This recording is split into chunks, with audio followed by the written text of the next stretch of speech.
Magandang hapon, teammates. Ako si Sheila Salaysay at ito ang PTV Sports. Encouraging every Filipino to live happy and healthy with Meg Sioson sa Live Better. Adventure ba ang hanap nyo? Samahan nyo ako at mag-explore sa Sports Trip.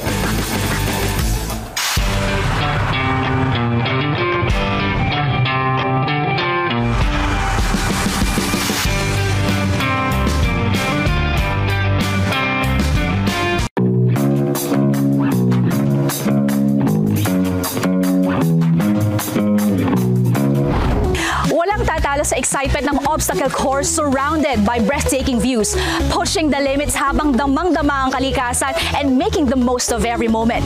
Dito sa San Mateo Rizal may isang unique spot na may must-try activity na hindi dapat palagpasin.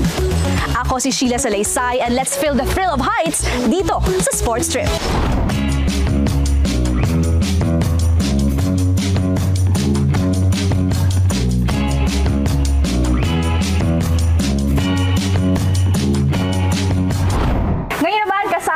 Supervisor ng Casa Peregrine, si Miss Jelseline Sabado.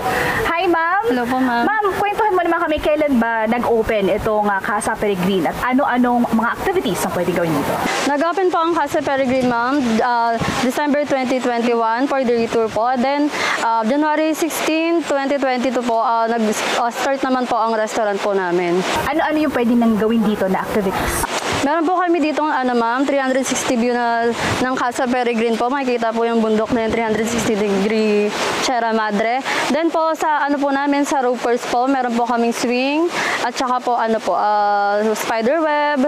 Lahat po yan matatry niyo po dito sa casa, yung ganun po. Sa mga accommodation po namin po, may swimming pool po, private pool, and then po private room po. Sa restaurant naman po, meron po kami, open po kami 6 AM hanggang 8 PM po. So far po ma'am, kami pa lang po sa lugar namin ng may ganito pong view at mga rope course tsaka accommodation po. Ma'am, bakit obstacle course ang naisipan nyo itayo, i-offer dito sa Casa Peregrine? Kasi po ma'am, gusto po namin na kakaiba ang magiging experience ng mga pupunta naming guests dito po. Paano natin masisigurado yung safety ng mga gustong mag-try ng rope course? May po kami dyan ma'am, harness po tsaka po bell train po yung mga po sa amin, nag-a-assist dyan sa rope course namin po. Hindi na namin pinatagal. Safety first ang priority. Ininsist kami ni na JB at Miss Sabel na mga trained staff with our safety gears. Prepared, protected, and we are ready.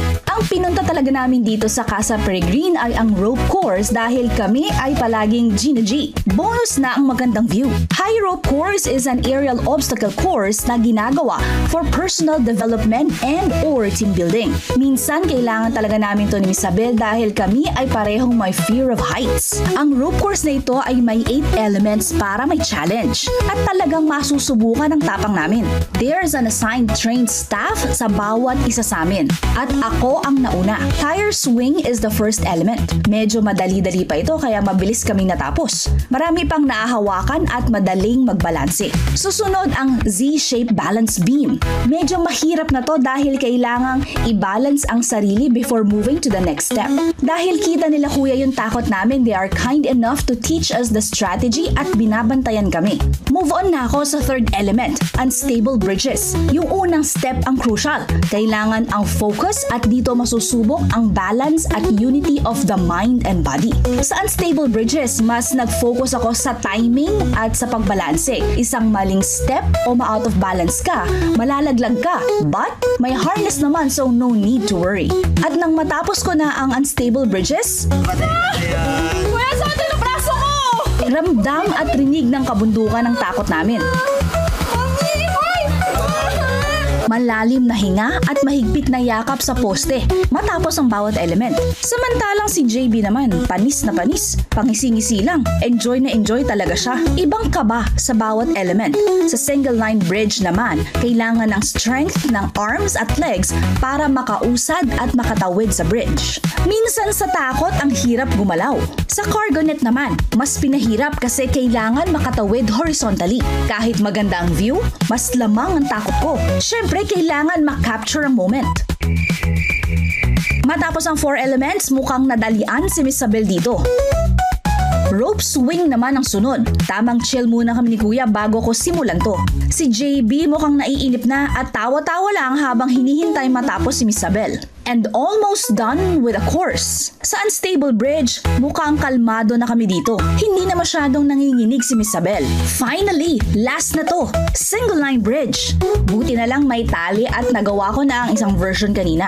Confident na tong isa oh. All smiles. Sunod naman agad tong si JB. Matapos ang lahat ng sigaw, inis, takot at kaba, ito na kami sa last.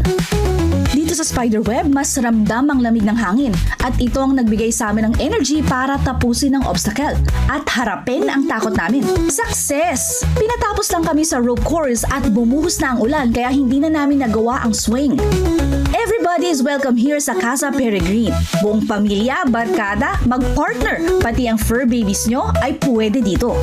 For the kids, may trampoline at playground dito kaya hindi sila maiinip. Kung kayo naman ay athletic, bukod sa rope course, may archery din sila dito. Kung bet nyo naman ang staycation, meron yan dito. May available rooms with pool at overlooking view. Matapos kaming mapagod sa rope course at maikot ang lugar, dito sa restaurant ang last stop namin. At ito ang Bumungan, Kansi Bulalo, Boodle Fight Set, perfect sa magbabarkada. At ang paborito ko, Chocolate Dream Bowl Champurado.